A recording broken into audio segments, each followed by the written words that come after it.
क्यों माता सीता को अग्नि परीक्षा देनी पड़ी? जी जी, देखिए भगवान जिस समय इस धराधाम पर आते हैं तो वो नर लीला करते हैं, मनुष्य लीला करते हैं। ध्यान से समझिएगा मेरी बात को कि मानव लीला भगवान जो कर रहे हैं उससे लाखों करोड़ों की संख्या में जो मानव होंगे उनको एक प्रेरणा मिलेगी। स्त्री को फिर भी स्थिर रहना है।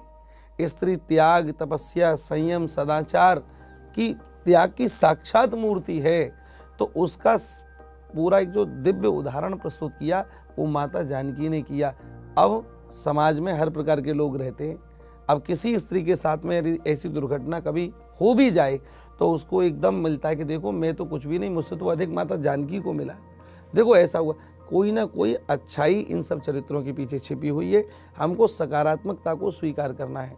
कुछ लोग कहते हैं बोले धोबी के कहने पर भगवान राम ने जानकी जी को निकाल दिया, घर से निकाल दिया, और कहाँ राजमहल में रहने वाली अभी 14 वर्ष का वनवास भोग करके आई थी और फिर निकल गई। तो कितना कष्ट उन्होंने झेला, लोगों ने फिर भी उनको नहीं छोड़ा। मूल में उनके पीछे कारण था। अगर जिस समय जानकी जी गर्भवती थी, अगर बच्चे होते और उनका लालन पालन राजमहल में होता तो वह रजोगुणी होते। आजकल व्यवस्थाओं में जिनका पालन होता है वो बहुत अधिक ज्ञानवान, बहुत अधिक ऊर्जावान नहीं होते, वो केवल विषयी हो जाते हैं। तो मेरे बालक विषयी न हो, महर्षि के आश्रम में उनका लालन पालन हो, वो संस्कारों से एकदम ओतप्रोत हो जाएं, उनका जीवन हमसे भी बहुत उत्कृष्ट बन जाए, ऊंचा बन जाए। भगवान राम ने ऐसा विचार किया, लीला का विस्तार करवा दिया। राम जी अगर खुद कहते कि आप वहाँ जा कर के रहें तो समाज स्वीकार नहीं करता, जानकी जी वह नहीं रह पाती। लेकिन भगवान ने धोबी के माध्यम से ऐसी बात का कटाक्ष करवाया और भगवान तो सब पत्ता पत्ता उनकी इच्छा के बिना कहाँ हिलता है, उन्हीं की इच्छा से सब काम होता है।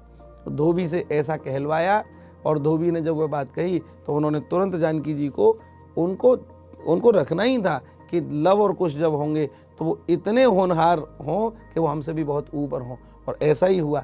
बाद में आप सब इतिहास को जानते ही हैं कि सारी सेना को बांध करके उन 2 बच्चों ने रख लिया। इतने बड़े बड़े योद्धा, इतने बड़े बड़े अनुभव लिए हुए, पर उन सबको ये कैसे हुआ। ये एक बात ये भी प्रदर्शित करता है कि गुरुकुल की शिक्षा पद्धति ऐसी है कि वो सामान्य से बहुत ऊपर तक किसी को लेके जा सकती है।